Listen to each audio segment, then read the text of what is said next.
What's the weirdest rumor you've ever heard about yourself? Oh, that I'm an MK Ultra beta slave.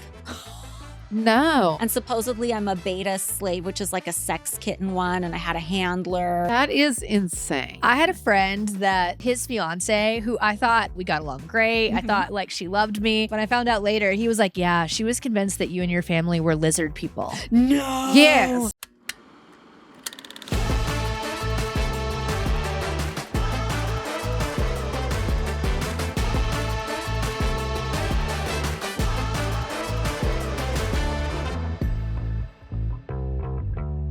Hey stoners, welcome back to Sorry We're Cyrus. We are so excited today because we have a super fun guest. Holly Madison is here with us today, and we're going to talk about so many fun things. I just really feel like you guys are going to have like so much in common. I know. I feel like you guys have really similar interests, so I'm excited to hear you guys chat. I feel like there's a lot of similarities. Definitely, for sure. I mean, Yeah. you guys kind of even like look like sisters. I can see it. Yeah. Thank you. Right? Like, come on. I love it. But anyway, we're so excited to talk to Holly today. Holly is a New York Times bestselling author, which is so cool, TV personality, and she's also a podcast host. And she is known for breaking boundaries as an advocate for women. From her rise as a pop culture icon and ex-Playboy centerfold to her pivot into true crime as an executive producer and star, Holly continues to reinvent herself. And with her hit podcast, Girls Next Level, she shines a light on the dark side of fame while empowering others to embrace authenticity and personal growth. And we're going to talk about all that and get into it. And we're so pumped to have you. This is so fun. You are busy. Yeah, keeping busy for sure. That's how I like it though. I've always, whether it worked out or not, like all phases of my life, I was always like trying to do too much and burning the candle at both ends. And like sometimes I'll bitch and moan about it, but I have to admit, like I love it. It's like people who say they hate drama, but they really love drama. That's like me, like I'll bitch about being busy, but Yeah. it's like, but that's what I love secretly. I feel like we're that way too. It's like when you have too much downtime, it's boring. And I've like, had a lot of downtime lately, and it has not been good for me. Oh no. No, for real. Like I have been dealing with some serious anxiety, Oh, no. but it's really when I have downtime. Yeah. It's good to stay active for y- sure. Absolutely. well, I just read actually that you're from Alaska originally. Yeah, I grew up in Alaska. That is so cool. In a tiny town called Craig. And I moved there when I was about in kindergarten. Before that, we lived in places that were even smaller. Like we had to order our groceries from like a boat that would come once a month. And we would go Wow. hunting and fishing. And so it was an amazing way to grow up. We Yeah. moved to Oregon when I was about in fourth grade. Okay. And my parents did that so we could have like more of a normal life, but I hated it. Like Really? it was such a shock to my system. I just hated it so much. I hated like playing sports in school. I didn't know how to play any of the games because I was just raised so differently, but I'm really grateful for how I grew up. That's so interesting. Yeah. So how did you get introduced to the world of entertainment coming from such a remote place? I think I just kind of felt like I was never fitting in anywhere. I was on the spectrum and undiagnosed and had a harder time connecting with people. And I always kind of thought like if I could be famous, like that's a shortcut to connecting with people. And it's really not. But I kind of thought that was what it was. And sometimes we would vacation in California and I thought this is where I want to live. So when I was in college, I transferred down here and then, I was auditioning and, working to try and pay my tuition and keep my grades up and keep my scholarships and like doing way too much and failing. And then that's when I got into Playboy and started doing all that. Got it. So how old were you when you really got started? Probably about 22. That's when I 22. like moved into the mansion. I was working for Hawaiian Wow. Tropic and Okay. like doing some like little modeling gigs here and there. Yeah.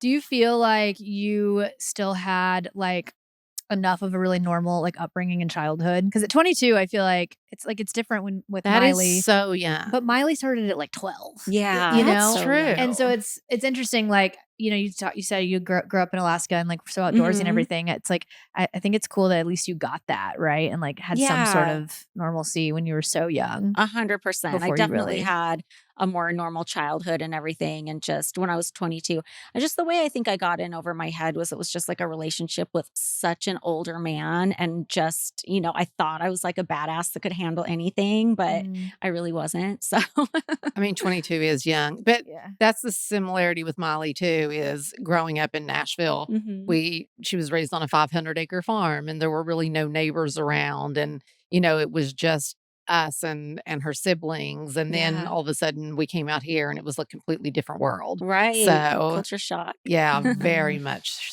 Yeah, same Yeah, thing though. I know.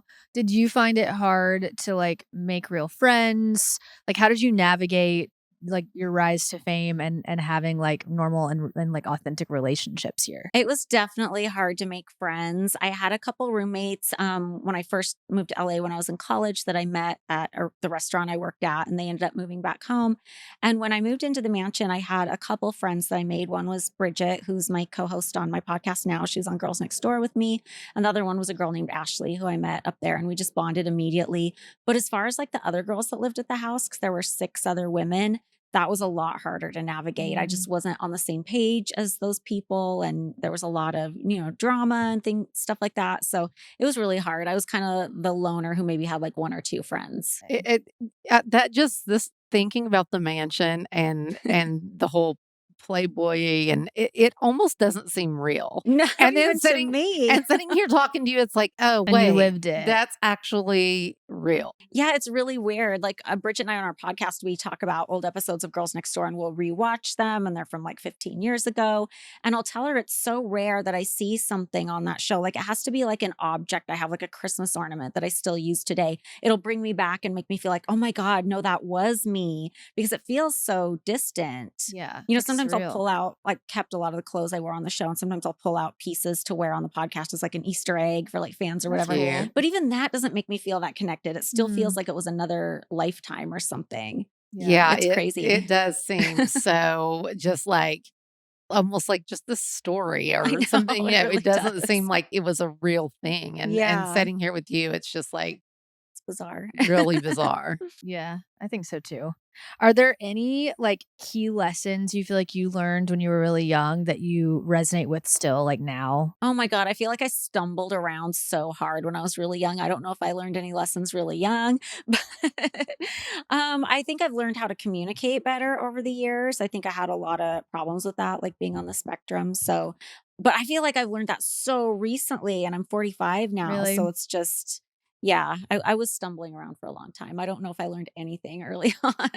I feel like that's kind of normal though. Like I'm Hmm. 37 and I Hmm. I too feel like just in the past few years I've grown more than I have at all, and especially Right. like learning to like stand up for myself and set boundaries and communicate better. And I think when we're young, there's all this pressure to have it all figured out so fast, and you're Hmm. supposed to know what you want to do with your whole life by the time you're 20. And it's just a little crazy because we are like you're still a kid. 100%. I think especially for women too, like we're learning boundaries so late, like in our Yeah. 30s, and it's Oh, just, I'm just learning them. yeah, right? Yeah, yeah, and I'm old as the hill, so, yeah, I'm seriously, my husband is always like, "Tish, you gotta have boundaries," and I'm like, "Oh," and it just like I really never had boundaries. Yeah, it's like we spend so much of our, young womanhood like trying to be liked. And it's like that's the goal. And I remember when I was younger, just all like the women's magazines and things like that. It was all geared toward like being liked and being liked by men. And of course, we all want to be liked and we all want to meet that person. Yeah, But that was the only thing women were supposed to do, it seemed like, if you were consuming any popular I media. know. Now people are talking about different things, thank God. But They are. But I yeah. still think like, back then we didn't have social media and now we do. So it's a completely different world now, but there is Right. still so much of that. Like you're expected to look a certain way. And now, like, at least back then, I feel like when I look at like old magazines and stuff, like everyone still is very naturally Hmm. beautiful, and now everyone just looks the same. And so many girls just look plastic. And it's so devastating. it But now, really like, is. that's, like, what younger girls look at every day, and then they feel like they should look like that. It's really scary. I really hope that for the younger kids, like my daughter's 11 and she's really into playing Roblox with her friends. And I hope that, Roblox, you like build an avatar and it kind of looks like a little Lego person. And I hope that's kind of where it goes for kids, Mhm. rather than like looking at TikTok and seeing like everybody perfectly filtered with like a snatched waist that they did in like Face App or something, and Yeah, or Facetune. And, I know. I hope that moves away fast and people go into like, we want to be avatars online and not Yeah, look at fake beauty. Totally, because yeah. even, just, like, Noah's 24, Mhm. and I don't know, it's just the standards that are being set for Hmm. those girls. It's so tough as a mom to, I mean, you just it blows my mind to see 24-year-olds and kids those age that are already doing so many things, like, to their faces and Yeah. their bodies, and it's just wild. I mean, like, when I was in my 20s, I look like a little girl. Like, I still look like a young girl. Yeah. I got my boobs done when I was in my early 20s, but I felt like I was such an outlier at that time. It was still kind of this embarrassing thing you didn't want to admit to, and kind of something Interesting. that seemed like a little bit edgy. But now it's Mhm. like, it seems like everybody's just getting plastic surgery right off the bat. I'm like, how are people affording I this? know. It's It blows my nuts. mind. It's Yeah.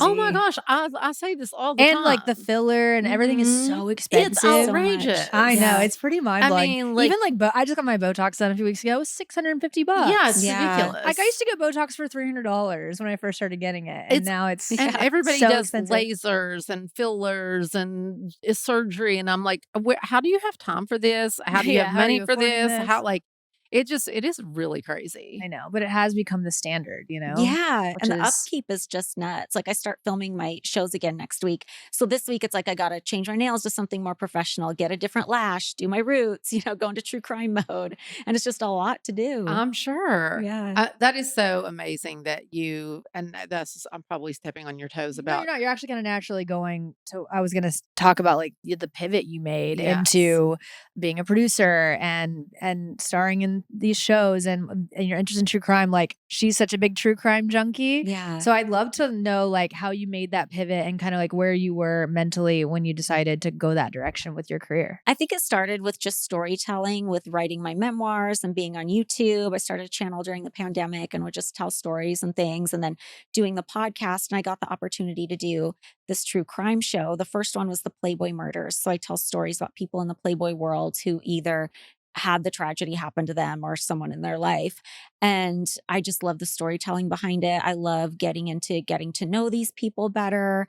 And my other show, Lethally Blonde, focuses on cases that take place like on the outskirts of the entertainment industry. More often than not, one of the people involved was in the sex work industry. And I really like to try and get to know those people more and what else is there about them besides just the fact that they were a sex worker or just the fact that they were a stripper or something like that. Because so many of those cases just get brushed under the rug or not looked into. And people are even targeted and victimized because people think they're finding human beings that nobody's going to check on Mm. if they're like out on the streets working or something like that. So I love telling those stories. And it was just such an amazing opportunity. It was the production company, and the network were already on board when they showed me the deck for it. And at first, because of the title, I didn't want to do it. I was like, I can't do another Playboy thing. Like, I'm up to my ears. But my agent was just like, look at the deck, look at the cases they want to do. Tell me what you think. And I was like, wait, I would actually watch this show. I really want to do this. So I feel really privileged to be able to tell those stories. Exactly. Yeah.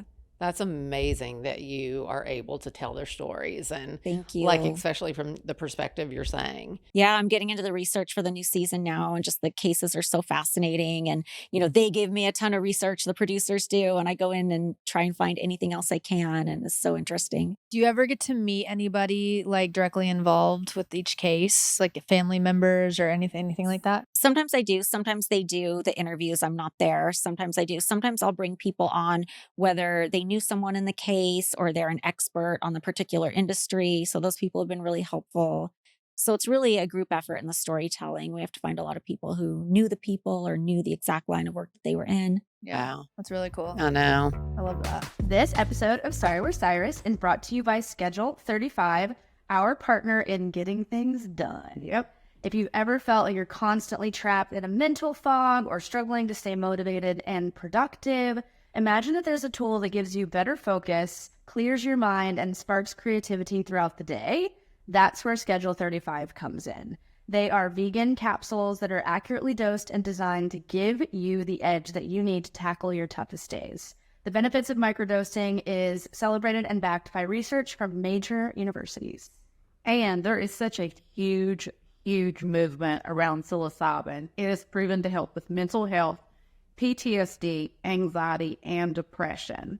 Studies have shown that psilocybin works by creating new neural networks in the brain, which help boost focus, creativity, mood enhancement, and they even help to fight addiction. All products come with guides that make the microdosing super easy to understand. All customers will need to be age verified. Once verified 19 plus in Canada and 21 plus in the US, they will receive an invite code. So if you guys want to give Schedule 35 a try, you can head over to schedule35.co and use the code STONED for 15% off your order.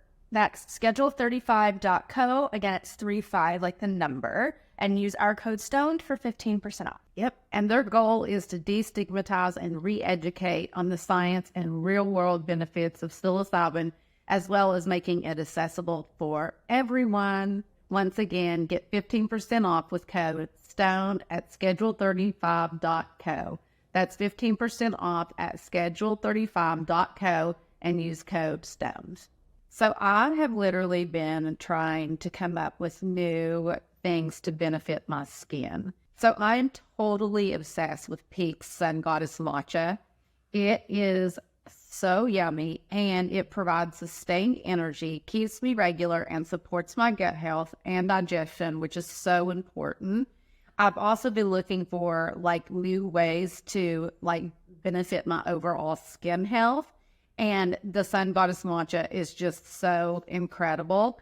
And the BT fountain is hydrating, and it is a beauty repairing electrolyte. The ceramide, hyaluronic acid, and electrolytes work together for visible results within 30 days of consistent use. Peak is made with the highest quality and purest ingredients for maximized benefits and bioavailability. And unlike other mushroom coffees, they use fruiting body mushrooms free of mycelium and grains, and everything is triple toxin screened for purity. Love it. If you guys want to check out Peak for a limited time, you can get up to 20% off the Radiant Skin Duo, plus a free rechargeable frother and glass beaker with our link, which is peaklife.com/stoned. And Peak is spelled PIQUE. So for a limited time, get the 20% off of the Radiant Skin Duo at peaklife.com/stoned. And you get this cute little beaker for free, and a rechargeable frother. And it is my favorite frother I've ever used. It is so good. So head on over to peaklife.com/stoned. I love this next question because I also can relate to. I feel like anybody working in entertainment can relate to this.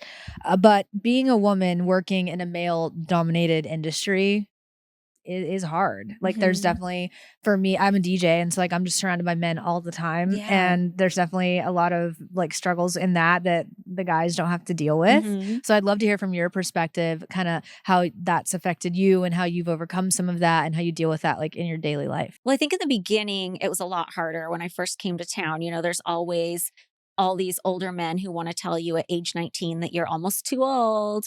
You know, you're almost too old. You know, so better crazy. change your laugh. You're never going to make it if your laugh sounds like that. Just things crazy that are crazy like that. I feel like I've been really lucky being in the true crime space because I do work with men on that project, both on the network and production end, but there's a lot of women involved too. And I think, you know, just over the 20 years that I've been in town, I've seen so much change as far as more female executives, more female producers. And it feels a lot, I mean, it's not perfect yet, but it feels a lot more even-handed than it used to be. And even in the true crime space, it has such a huge female fan base, and there's so many female podcasters that I revisit and talk about cases on their podcasts every season, and I just feel lucky. Yeah, I have a production company, and I feel like 10 years ago, I was mostly only meeting with men. And now there are so many women in the industry. It's really changed. It's changed a lot. Like there's so many times that we're on Zooms and it's like, wow, like it's all women. Yeah. And it's like pretty incredible. Yeah, it's like, awesome to get all those different points of view on one project. What advice would you give to other women who are trying to like maintain authenticity while making career changes and maybe working in a world where they feel like they have to answer to men all the time? I would say take a little bit of time at the beginning or end of each day, whenever, and just think about, is this really making me feel good? Do I feel like I have a message and a purpose? And I think a lot of stuff we do online too. So we get the feedback and we get the numbers and we see what gets the likes and we see what we can keep doing to build momentum. And maybe you want to lean into that for a while, but you always have to kind of check back on how you feel as well. Like I've been doing that with my podcast a little bit because we're getting into season 3 of it now. And in the beginning, I had so many things to say, things I'd said before in my memoir and whatever about how things really were behind the scenes and how people really were. And I feel like I've hammered that home really well to the point where if you're talking to anybody who was a fan of the show, they kind of know the drill a little bit more.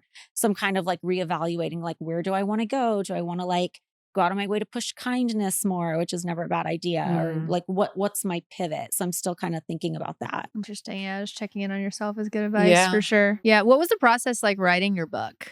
How long did that take you? It took about a year. I That's not started bad. talking to publishers, and I had a writing partner who helped me do the whole proposal and helped me structure the whole thing. Because at first I didn't know if I was confident enough to write it myself, and she helped me so much, but I really got into it and really felt like, no, this has to be my words, because it's so important. If I'm going to be saying, these very real things about people, I have to be able to back it up 100%. So I kind of took that whole year just to concentrate on the book, and it was really healing. And, I felt like I was getting a lot off my chest for sure.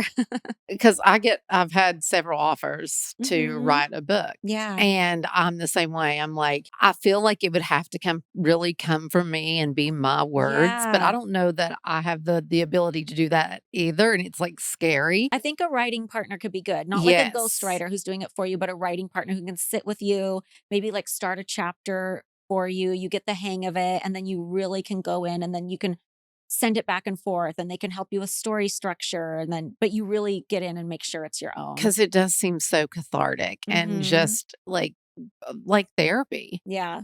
I'm sure you just get so much out that has been built up and that you've kept inside, and to be able to write a book and put it on pages and have people read it, it's so scary, but like Feels like there's like a freedom in it though, right? Totally. Of I like, let it all hang out. yeah, now it's all out there. I mean, honestly, if you don't, then it's kind of like, what's the point? Totally. Yeah, I'm like, if you're not going to be authentic and just be truthful, then just don't do it.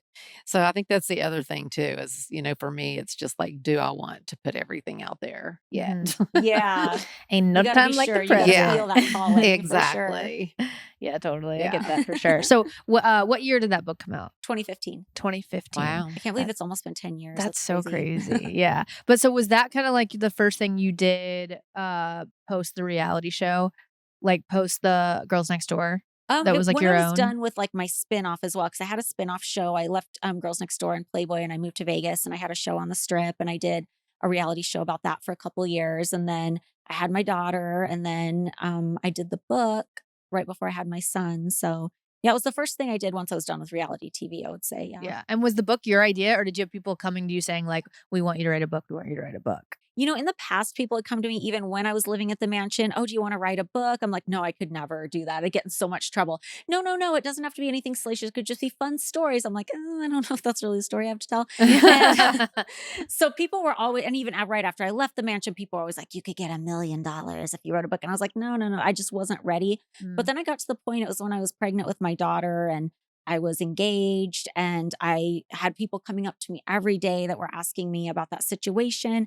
And I just felt like I was living a lie, because I'd always been saying what I thought was the nice things to say. Right. And it was just so not true, that it was giving me like a pit in my stomach. And I'm like, I just have to let it all out. If people hate me, I don't care. Like, whatever. I just have to let it all out, because I can't do this anymore. I can't leave my house and every day run into somebody who expects me to tell this big lie. It's just like bringing it back up for me all the time. Yeah, that makes a Wow. lot of sense for sure.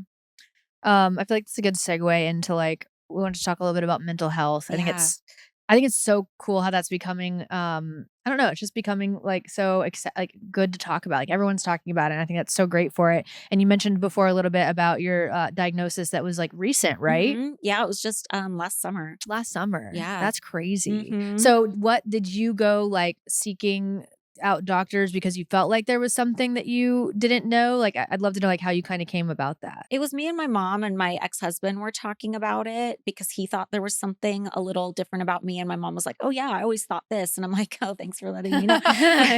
But no, I think she wanted to protect me and not have me feel like there was something wrong, because Sure. especially in the 80s when nobody had any answers to this kind of thing. So it was something I was doing my own research into and really feeling like I identified with for a couple years. And I was trying to find the right doctor, but I couldn't. I was asking like any other doctor I saw, do you know anybody who can evaluate me or diagnose me? And nobody was sending me in the right direction. And the pandemic happened. But I finally got around to finding the right doctor and getting those answers. And I vlogged the whole thing, not my actual appointments, but I would check in before and after. And I still have not edited that yet. Really? I probably should. I think it might be helpful to Yeah, somebody. but definitely. yeah, I think I should finally do that. Yeah, because it's an interesting process. I think people, I don't know. I think there's like a weird thing where it's like you go see a doctor and you just like accept whatever answer they give you, but Yeah. that's just not really reality. Like everybody's so different, and I feel like that even that advice of like keep seeing doctors until you like find the one that's right for you, kind of thing, the one that like gets it and like really can help you is important because I don't think people really like talk about that part of it as much, right? It's like, yeah, I saw a doctor and I got this diagnosis, but like your journey of like I saw so many doctors I actually didn't see any doctors. It took me forever to find one that would to even even do see. it. Oh, Yeah, really? because there's people who evaluate children, and I just couldn't find somebody who Interesting. evaluated adults, or it was the pandemic and people Wow. just weren't open. And I was calling all Mhm. these offices and nobody was answering.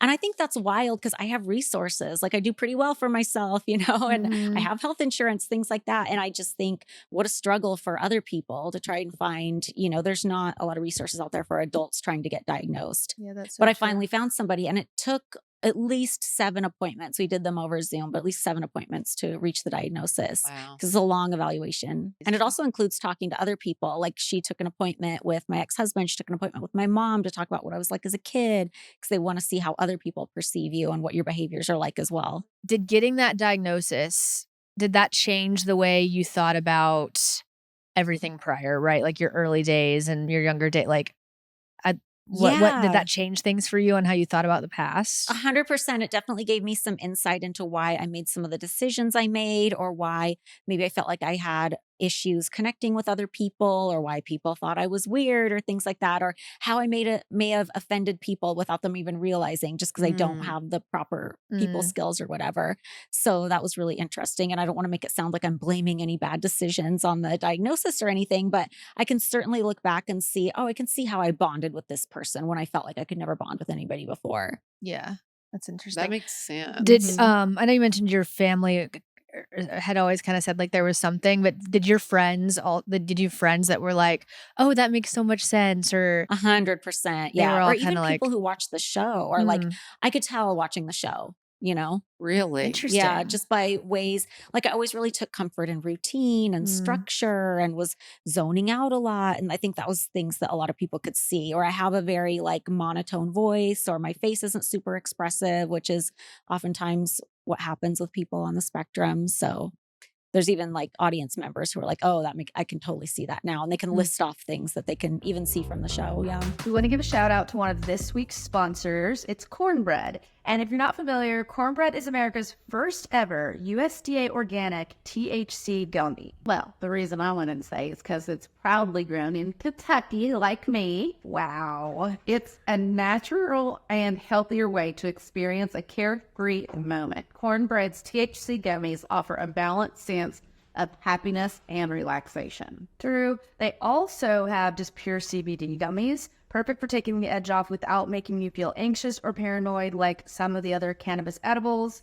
The THC gummies have 10 milligrams, which is just the perfect dose. And the best part is Cornbread uses no harsh solvents like you can find in some other hemp THC products, and no synthetic ingredients. It's Farm Bill compliant and legal for adults over 21. Yep, I'm loving the CBD gummies. Now that I'm not using THC, the CBD has really helped me with sleep and just overall relaxation. I'm really loving it. Oh, you are. And so if you're looking for a healthier way to enjoy a carefree moment, you have to give Cornbread Hemp a try.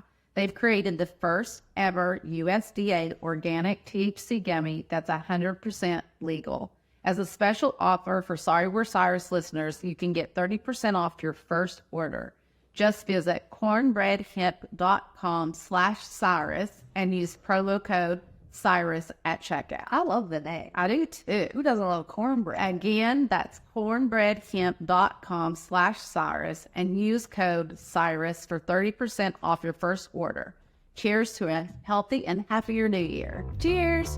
We kind of talked a little bit about true crime. Are there any like true crime shows or podcasts or anything that you're a fan of that you like to watch or listen to? Yeah, so the very first one was Unsolved Mysteries. That's what I loved as a kid. my And I gosh, love it too. I watched that too. Well, my grandmother watched it like religiously, and so it was just always Yes. on. That's so funny. It's totally what got me into it. I love Morbid Podcast and The First Degree. Those are two of my favorite true crime podcasts. And I love Bailey Sarian. That's cool. What are the ones? There was one that you loved. Oh, there's so many. I I'm blanking on the one about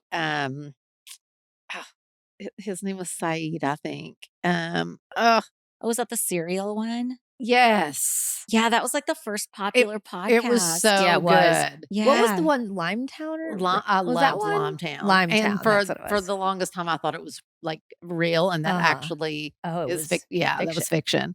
I hate that kind of a trick. Oh, I hate know. that. Because I was like, oh my God. Like I was so Mhm. into it. Mhm. But I love true crime. Like Yeah. like when I walk a lot, just in the evenings. I'm always out Yeah. on a walk, and that's all I do is listen to true crime. Yeah, I think there's something cathartic about it. I think we feel like Yes. we're learning something from it, whether Yeah. it's how to keep ourselves a little bit safer or how to interact with other people. Yes. Yeah, and- because the stats are that it's mostly women. Like I women make know. up the majority, right, of the fan base for true crime stuff, which is so 100%, fascinating. yeah. It's It's interesting. kind of scary. I know because I'm on my walks and I'm listening to it, and Yeah. I'm like Gotta stay aware. starting to like That's so look behind crazy. me because I'm like thinking about it. Yeah. You know, I know. it's scary. I live by myself, and so like, and I'm kind of like out in the sticks. So I can't. I Yeah. don't really like to watch or listen to it because then I freak myself out. You Yeah, totally. know.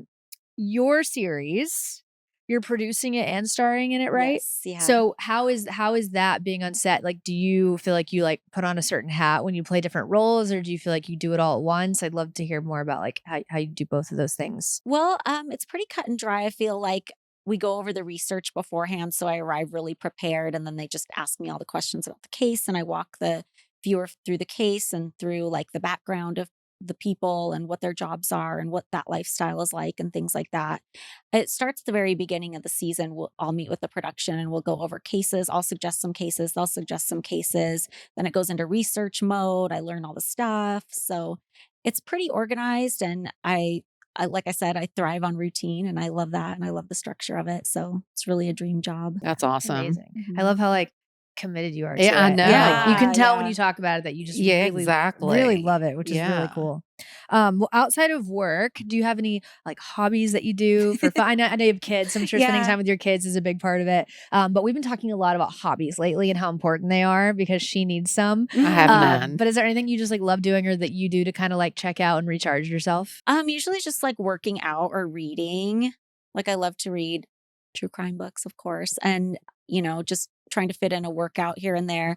But usually like I'm always trying to like make the best memories for my kids, and like I'm a big Disney fan, so I always plan like little Disney trips and outings and things like that.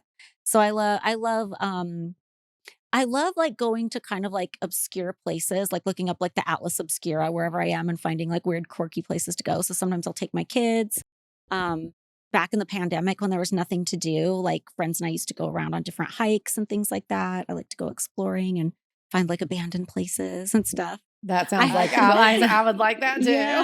I I've know. been doing so much of that recently because I'm more focused on like work and kids. But during the Yeah. pandemic when there was nothing to do, that's what I was But doing. that's kind of me. Like I'll try to get in workouts, but I love to read. Yeah, you Those do. are the things that I love Mhm. too. You also love that kind of that like exploring. I love the whole Like, abandoned yeah. I feel- places. I feel like there's a show there. Yeah. Oh, you should do one. That would be so fun. Seriously, Right? that would be fun. I know that would be so funny. How old are your kids? 11 and 8. Do you think they want to be in the industry, or do they ever talk about wanting to act or be in the entertainment, or not yet? Not seriously. My daughter's the type that says she wants to do everything, but like she won't commit to it. Like she's Uh-huh. really into surfing. She's really into Wow. anything animal related. But those are the only kind of things I can get her to stick to, Mm. besides trying to drag her away from Roblox as much as I can. I have So- not heard of this. Do you Oh, know? Roblox? Yeah. It's like this game you get on and you can play with your friends, and you can be like on the phone with the friends while you're playing. And it's basically just like you customize an avatar and you like walk around different lands and like meet up with people. And there's all these like themed areas. It's very innocent and basic as far as from what I understand, but the kids are like obsessed with it. I mean, it's like a new age video Oh, game. I was is getting what- ready to say, it I feels mean- like where we're headed. Well, I know. You It know, feels like like Ready Player One is what it feels Yeah, like. totally. I don't know what that is Oh, it's either, a great but book, great movie, but it's the future. I hate to break it to you, but it's basically like everyone's got an avatar and you put on your gear and you're yep. in a virtual world and like yeah, basically in Ready Player One. Have you read it? Ready Player, Yes, it's a yeah, I great love that book. Yeah, book. so basically like everyone's life outside the VR and like real life is like shit. Like everyone lives in poverty and people don't put value in anything in the real world and all of their value is in this virtual world. I feel And the scary part they is I feel like this is where we're I know, headed. it's a little scary. It is very scary. It's a good book. You should read it. Okay, that'll be one of my next It's a really books. fun book. I'm sure that one's already going to be made into a It's a movie. movie. Steven Spielberg did it, I think. Was it Already? Spielberg? I think so. Oh yeah, it's been out forever. I think they did Ready Player 2 I'm so at this bummed. point, but it's good and it is the future. If your kids did want to be in the entertainment business, would you be like cool with that, or are you hoping that they want to do something different? I don't have the energy to do it as like a mom, so Mm. they definitely have to be over 18. I mean, I'd be supportive of anything they wanted to do. I would just really try and talk to them about like don't let your self-esteem get hung up on like Yeah. even social media likes. Like I'm really keeping No. them off. Like Roblox is okay, but like I'm keeping them off social media as long as I can. I think it's crazy that kids like do they both have phones? No. They They have don't. iPads that they can have for a very limited time each day and they Uh-huh. can, like I said, play Roblox with their friends, but that's about it. They Yeah. are not. And they can text like family, Mhm. which is helpful because I have joint custody, so it's a great way to keep in touch, but it's very, very, very, very, very limited. That's So- amazing. I feel like it would be so hard for me because I wouldn't want my kids to have phones, know. but all the other kids have phones, so it'd be such a hard thing to navigate because they'd be like, "Well, why do those kids have phones and I can't?" And it'd be really tough. It would be really, really tough. Yeah. Yeah, I'm lucky they go to like a really tiny sheltered school, so I think most of the kids are on the same page. Mm. That doesn't stop my daughter from trying to scam me and say that everyone has a phone, but I don't really think they do. Yeah. Oh man, that's funny. Well, I think we should play a little game. Okay, good. Because I was like, I feel like we need to get into some less serious questions. Yeah. So we have this little game we like to play called "What's the Tea?" Uh-huh. And basically, we just like have some questions we're gonna ask you, and if you don't want to answer, you just Okay. let us You know. don't have to. Yeah, they're just fun questions. I think is yours the first one. Yes. What is your craziest fan interaction? The worst one was like I was on vacation in Mexico and it was with my ex-husband when I just met him and his friends. So they didn't really know me yet. And we were like at this restaurant that was like on the side of the road and this car drives by and they like screech to a halt and turn around. And I don't know how they like recognized me or anything. I like my hair was wet, like no makeup, whatever. And then they come up to me and they wanted to take a picture and they were like really like rude and screaming in my face and stuff. So I'm just kind of like smiling kind of timidly. And the girl yelled at me and she's like, fucking smile. And I'm like, you know what? I don't know. No. I don't Oh my have to do this. Like, this God. and then she starts freaking out saying, you fucking whore. You're And she like had to kidding. be like carried back by Oh the guy she my was with. And I was gosh. so embarrassed because I'm around people like a guy I liked and new Yeah. people. And I'm like, That's so oh embarrassing. my God. I mean, I feel like I've had a Totally. few weird ones, but that is out of control. It was embarrassing and weird. And I don't know how they even spotted me. Like this was so long ago. This was like only Twitter. And I Oh wasn't my like gosh. logging where I was. It was bizarre. That is crazy. That is Oh. nuts. What's the weirdest rumor you've ever heard about yourself? Oh, that I'm an MK Ultra beta slave. Have you ever heard of Okay, that? I don't know. what that I'm like, is. what, Have you what ever heard is of like that? the MK Ultra program? No. The government was supposedly like dosing people and training them to be like CIA operatives Oh and my like the Manchurian gosh. candidate. And supposedly I'm a beta slave, which is like a sex kitten one. And I had a handler and there's a whole backstory People I've are read so online. crazy. Yeah. That is insane. I had a friend that Oh. his fiance, who I thought we got along great. I Mhm. thought like she loved me. They ended up breaking up, and I found out later he was like, "Yeah, she was convinced that you and your family were lizard people." No. Yes. I was like, "What?" I didn't even know what that was. I was Oh like, "What do my you mean?" He was God. like, "You know, the people in lizard suits," and I was like, "What the Lizard fuck suits. are you talking about?" I mean, this blows my mind. and like Oh my I hung God. out with her a bunch, and the whole time she legitimately believed that I was in a lizard suit. Or Insane. that, what? Yeah, lizard people. And so she thought we were all. She was like, "Yeah, I think like Brandy and her whole family are lizard people." I don't get It's it. so nuts. It's That's so nuts. absolutely insane. crazy. What's the one thing you miss about the early 2000s? Oh, you know what I miss? This is really specific because I love Disney, but I miss some of the things about California Adventure when it first opened. I think the park is better now, but I used to go all the time with my friend Ashley. We'd go like during the day and we'd always get like a big cinnamon bun at the Bakersfield Bakery that's not there anymore. So I Aw. just get nostalgic for like stupid stuff like that. That's what I always say when people ask me about the early 2000s. If I could go back and do something, that's what I do. Yeah. I think, you know what I miss is like movie culture, like going to the movies. I know. Yeah. You know, I haven't been and to the honestly, movies. kind of the mall. Like, I kind of Mhm. miss the fact that we used to all hang out at the mall. I know. It I was haven't been so to the fun. movies in so long. It's Kirsten and I just went and it was the first time I'd stepped foot in a theater in like 4 years. Oh yeah, I have not And been. it's nice now. You can order dinner Yeah, to I your like that. seat. The What? seats recline and lay back. Like it's posh. Like it is luxe. That's crazy. I know it is crazy. But yeah, I just miss that culture of like Mhm. if you didn't have anything to do on a Saturday night, you could show up to the movie theater and you know you would see people there. Absolutely. It was so Yeah. fun. I miss that. If you could give your younger self one piece of advice, what would it be? Chill out. Mm. You don't have to do everything right this minute. You don't have to freak out and make fear-based decisions. I feel like I was always doing that. Like, Me oh, I haven't made too. it yet, or I haven't done this yet, or I haven't. So I would make dumb decisions just based on that. But I like where I am now, so I wouldn't really change anything, even if it was weird. No regrets.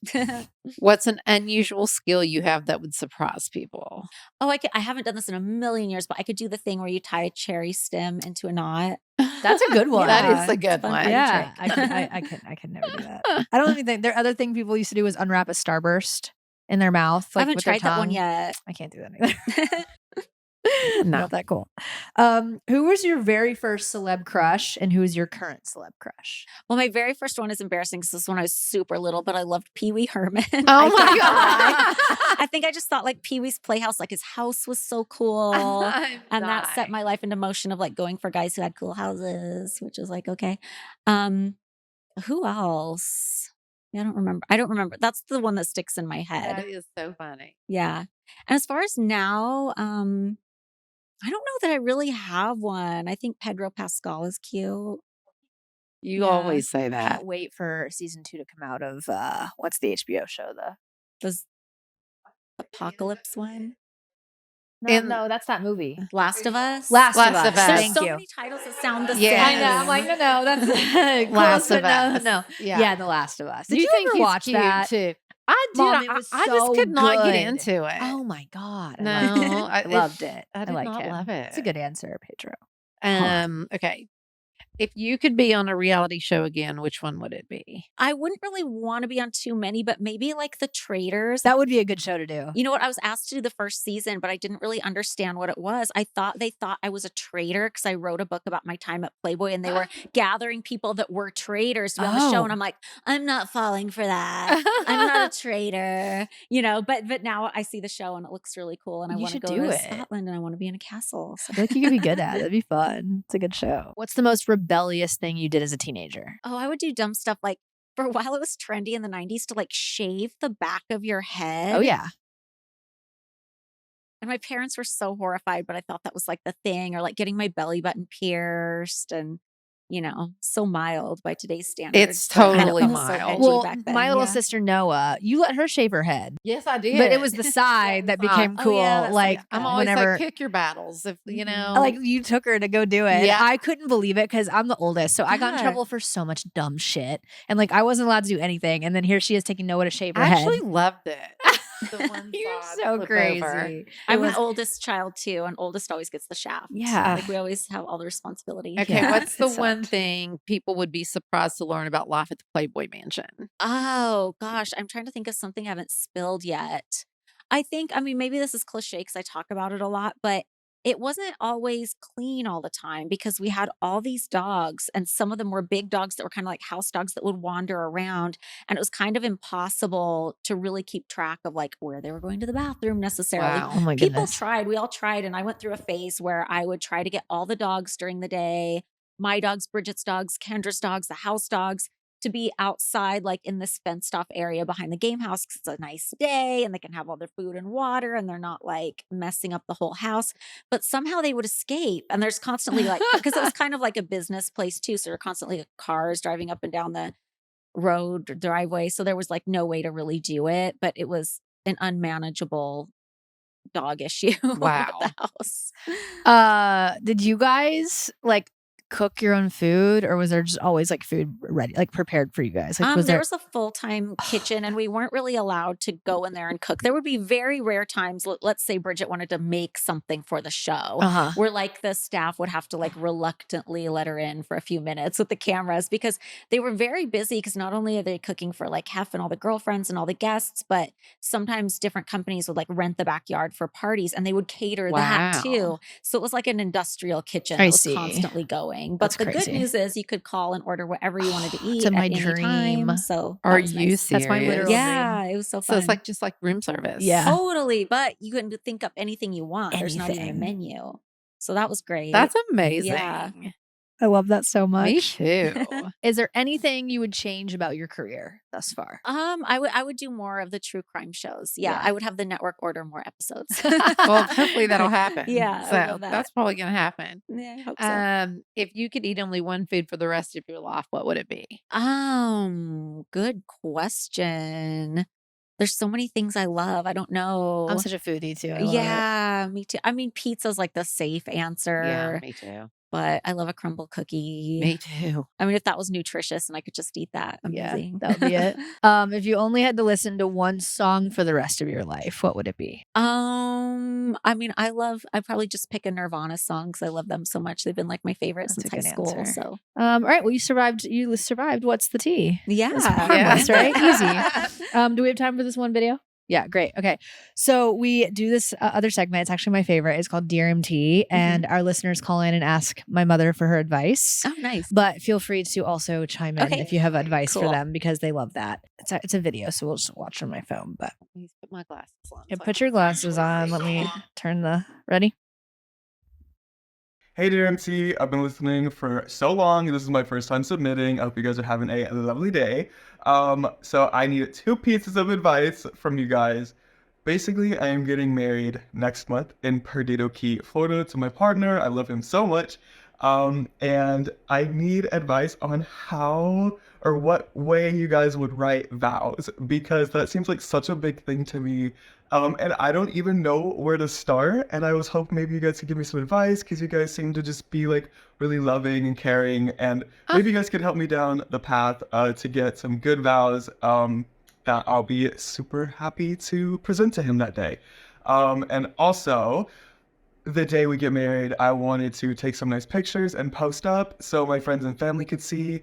But I also have a social media following, like a decently large following, and I really want to post on there, but I'm afraid people will find him and maybe like be weird about it because we've been kind of so private about it. So what would you guys do there? Would you maybe take like a picture that doesn't show his face, or I just don't know. I want to protect his privacy, but I'm so proud of us and so happy, and I want to share this moment, and I want to let them in, but I don't want anyone to give them a hard time, if that makes sense. Thank you guys. Love y'all. I'm not stoned yet, but I will be in probably a couple hours. Okay, bye. He's a cutie. So He's cute. the cutest thing ever. First of all, I love Perdido Key. Where is that? I don't even know. I've been there. Oh, and been it's I think it's very close to Gulf Shores, Alabama. Oh, really? Like very close. Okay. But anyway, as far as vows go, I am not the person to ask. Maybe Me Holly neither. because I was so nervous when I got married. But like, you didn't even have a real wedding. It was at the house. no. Oh, the next one. Just kidding. We're gonna change that back. Just My kidding. recent wedding. But did you guys do vows? We didn't because Yeah, I no. was like, I did not want to do vows because I was so nervous. I was like, the only thing that I want to say is I do. So I would not write vows. So I cannot answer that question. You know what's so tragic about that? I bet Dom's would have been really good. Dom's would have been great. I know. I know. I don't think I want a wedding, so I don't even need to think about this, but I don't think I could do vows either. Yeah. It's scary. I didn't do my own vows, but I feel like what might really set him at ease is if he talks to his partner about like guidelines for the vows, because it might be a little awkward if somebody comes in with this really long, very serious, saccharine, like long vows, and then somebody else comes in with kind of cute and funny and playing to the audience. Totally. So maybe you want to set a few guidelines That's and true. then work with a couple friends that you trust who have like a great sense of humor and maybe know a little bit about like speaking in front of people and like run it by them and just have fun with it. But I feel like if there were a few like guidelines, like how long do we want to make it and like what's the tone, I think that would really put him at ease. Absolutely. really good advice. That's great advice.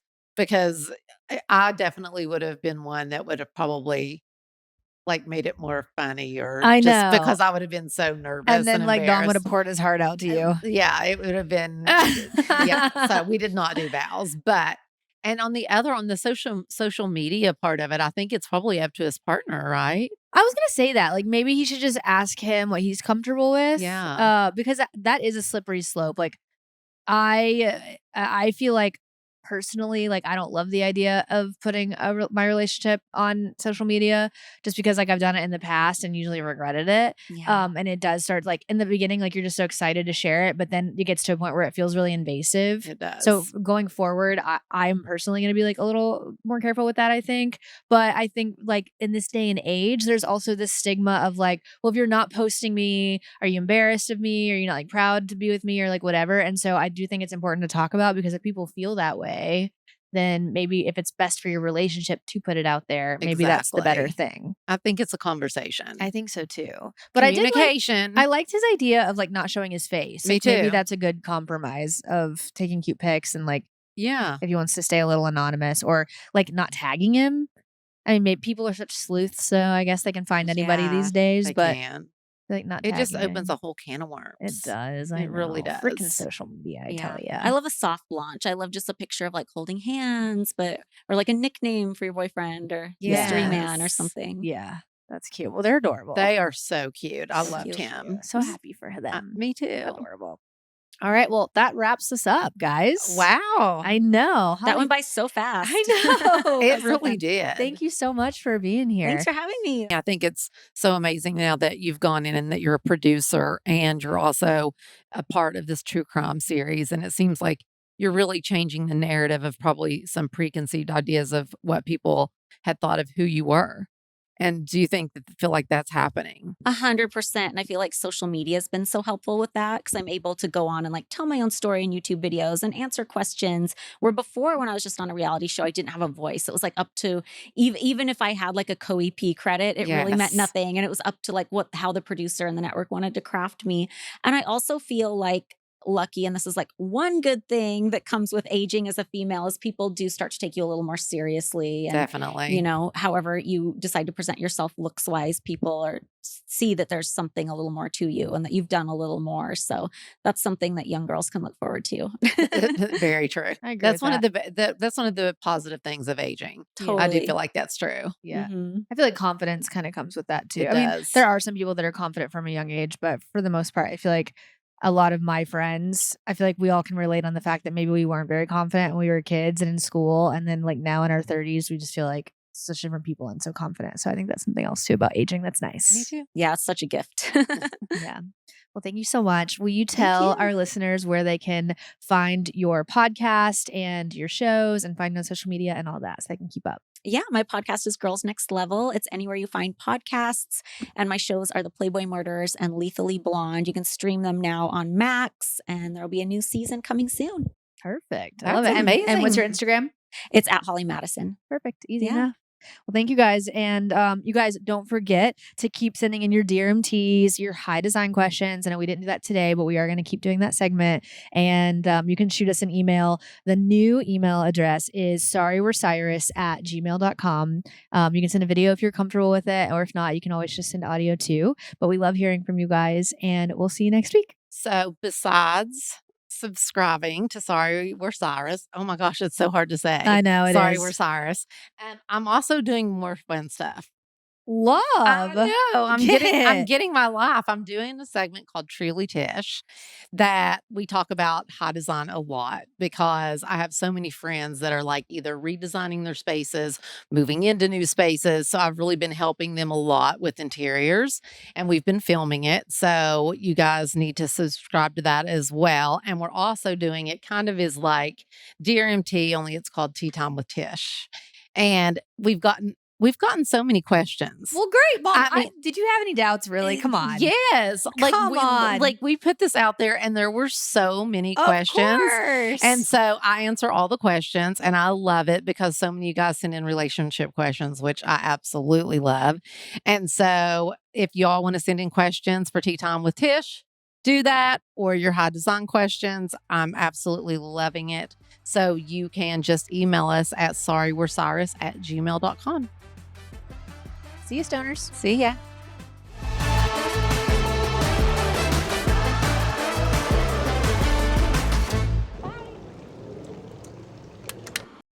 This podcast has been brought to you by Podcast Nation and Hopetown Entertainment.